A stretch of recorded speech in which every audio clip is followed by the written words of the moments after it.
రజకుల ఐక్యత రజకుల ఐక్యత రజకుల ఐక్యత రజకుల ఐక్యత జై రజక జై రజక జై రజక రజకుల రౌండ్ టేబుల్ సమావేశం రజకుల రౌండ్ టేబుల్ సమావేశం రజకుల ఎస్సీ జాబితాలో రజకుల ఎస్సీ జాబితాలో రజకుల ఎస్సీ జాబితాలో జై రజక తారీఖుని జరగబోయే ఎస్సీ స్టేటస్ కోసం మాకు రజకుల్ని ఎస్సీలో జాయిన్ చేయాలని దేనికోసం మేము అడుగుతున్నామంటే నారా చంద్రబాబు నాయుడు గారు గతంలో రజకుల్ని ఎస్సీలో జాయిన్ చేస్తానని ఆయన కూటమి ప్రభుత్వం వచ్చిన తర్వాత మాట ఇవ్వడం జరిగింది.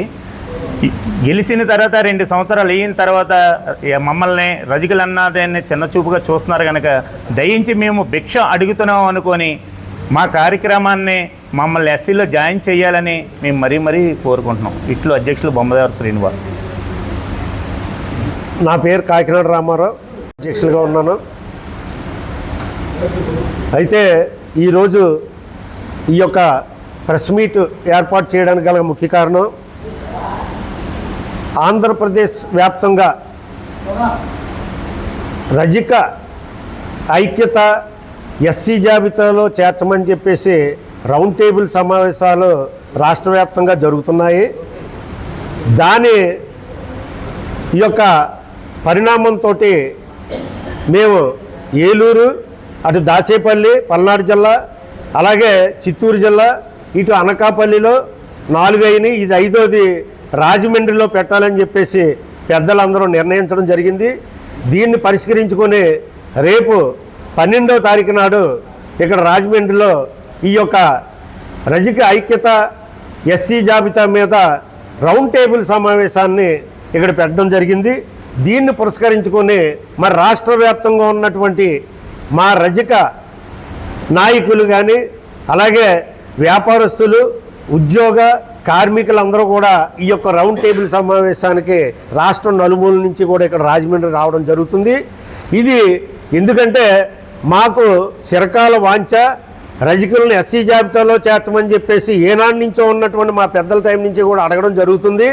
ఇది 28 రాష్ట్రాల్లో రజకులు ఎస్సీ జాబితాలో ఉన్నారు. 4 కేంద్రపాలిత ప్రాంతాల్లో కూడా ఎస్సీలో ఉండడం జరిగింది. అయితే దేశంలో సగానికి పైగా ఉన్న రాష్ట్రాల్లో జనాభాలో ఎస్సీ జాబితాలో ఉన్నారు.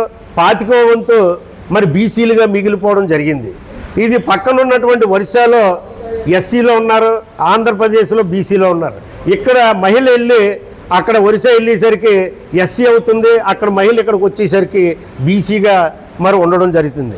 ఇది మరి 1 నేషన్ మరి 1 క్యాస్ట్ అనేది మరి ఇండియా లెవెల్లో మరి మోడీ గారు కూడా ఒక గట్టి నినాదం ఒకటి ఇస్తున్నారు. మరి దాని మీద మా యొక్క రజకుల యొక్క జీవన విధానం ఆల్ ఓవర్ ఇండియా మొత్తం అంతా కూడా ఒకటే వృత్తి, రజకుడు ఎక్కడైనా సరే ఒకే వృత్తి మీద ఆధారపడి ఉంటారు. జీవన విధానం కూడా తేడా ఉండదు. అటువంటి పరిస్థితుల్లో మరి ఆంధ్రప్రదేశ్లో ఇలా కొన్ని రాష్ట్రాల్లో మరి బీసీలుగా మిగిలిపోవడం అనేది మాకు చేరని అన్యాయం. మరి అనేక రకాలైనటువంటి మేము విధాలుగా నష్టపోతున్నాం. రాజకీయంగా, ఆర్థికంగా, సామాజికంగా అన్ని రకాలుగా కూడా మేము నష్టపోవాల్సినటువంటి పరిస్థితి ఏర్పడుతుంది. కాబట్టి మేము ఎస్సీల్లో కలపమని చెప్పేసి ఏనాటి నుంచి అడుగుతుంటే గత ఎలక్షన్ ముందు నారా చంద్రబాబు నాయుడు గారు తప్పనిసరిగా కూడా ఏదైతే మీకు మరి ఎస్సీల్లో కలపమని మీరు అడుగుతున్నారో దాన్ని తప్పనిసరిగా కూడా నా వంతు నేను పూర్తి కృషి చేసి మిమ్మల్ని ఎస్సీ జాబితాలో కలపడానికి నేను పూర్తిగా సహకరిస్తానని చెప్పేసి ఆ రోజు బీసీ మరి బహిరంగ సభలో చెప్పడం జరిగింది. అదే రకంగా బీసీ డిక్లరేషన్లో కూడా ఆయన మరి పెట్టడం జరిగింది.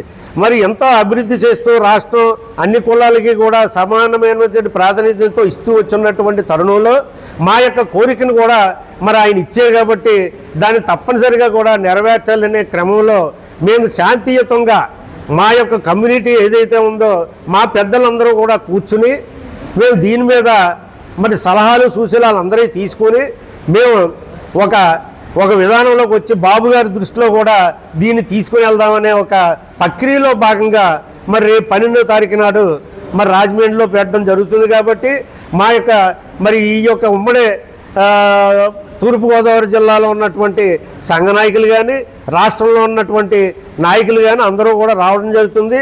అదే రకంగా మరి రాజమండ్రి అనేది ఒక రజకులకి ఈ యొక్క మంచి ప్రాధాన్యత ఉన్నటువంటి ఇది నగరం.